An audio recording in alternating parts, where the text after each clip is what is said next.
Thank you very much, Madam Chairperson, Senator Oyer. Thank you.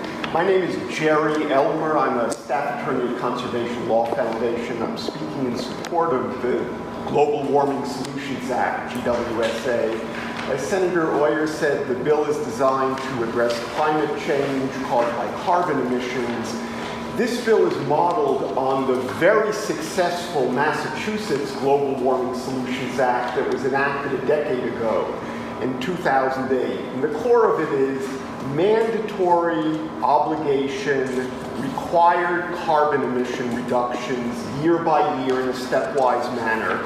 And as Senator Oyer said correctly, it differs from the Resilient Rhode Island Act in that that had precatory aspirational goals. These are mandatory and enforceable. Both the Resilient Rhode Island Act and this Global Warming Solutions Act aims at 80% reductions in carbon emissions over 1990 levels by 2050. This bill differs from the Resilient Rhode Island Act because if it's enacted this year, it's 4 years after the 2014 Resilient Rhode Island Act, so you need a steeper curve in the beginning years to get to that 80% by 2050.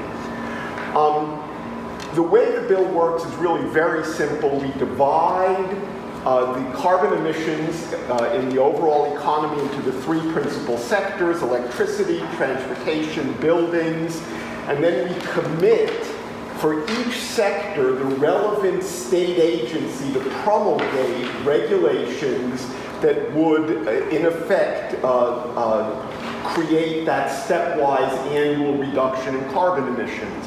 So in the electricity sector, the regs get promulgated by the Office of Energy Resources. In the transportation sector, you're looking at Department of Transportation. And in the building sector, you're looking at the building commissioner. The bill lays out how those regulations are to be promulgated. It requires public hearings. It requires investigation into cost effectiveness. It requires that the regs be promulgated pursuant to the Administrative Procedures Act. A word about intersection with other laws. The difference between this and the Resilient Rhode Island Act is, as we said, the Resilient Rhode Island Act is aspirational. This is mandatory and enforceable. All of you know that there's also before the General Assembly this year the carbon pricing bill, the Energize Rhode Island bill. CLF supports the Energize Rhode Island bill. We've always supported it. We view this as a potentially different route to a substantially identical goal.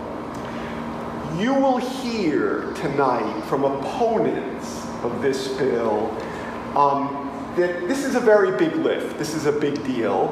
And that is a true statement. Many people will be talking about that tonight. One of them is well known to you, Ken Payne, who has a lot of experience in this building, and he will talk about how, although this is a big lift, this is eminently achievable. The other criticism that you'll hear about this bill is that it'll hurt our economy. It's such a big lift and it'll hurt our economy.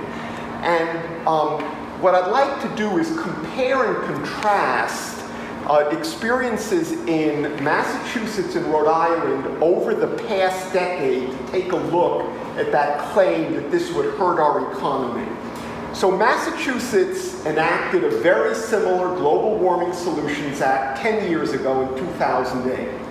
We don't have that in Rhode Island. During that decade, the annual growth rate, the compound growth rate of the Rhode Island economy was 0.3% annually.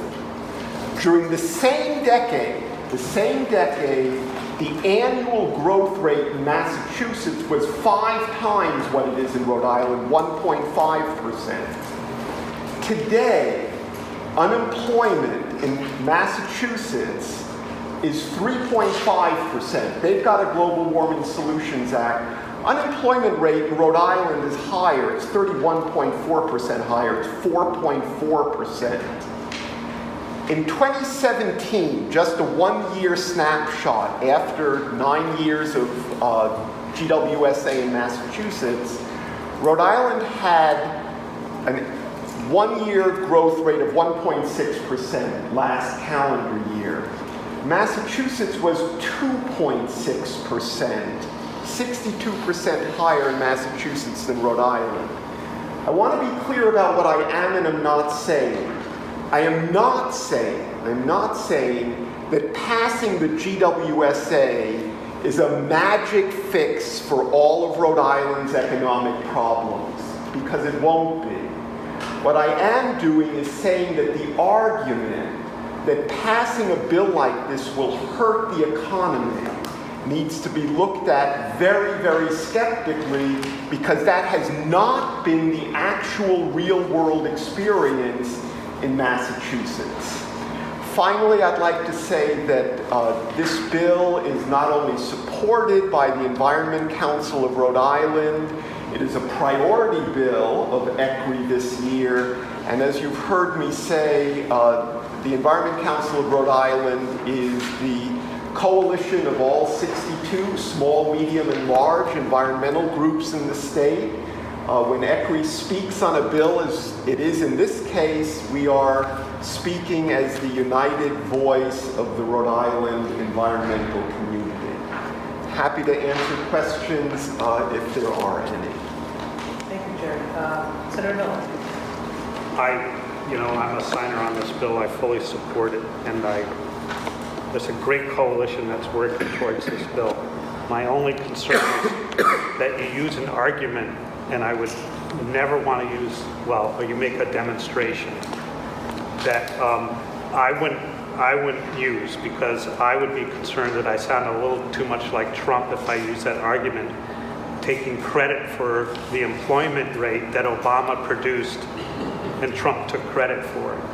And so I just have a concern with how you use your time and not necessarily the point you're trying to make. If there were a record here, I would want the record to reflect that I am not a Trump supporter. I just think it's a mechanism that we shouldn't use. It's like the last 10 years, hence this is why we should.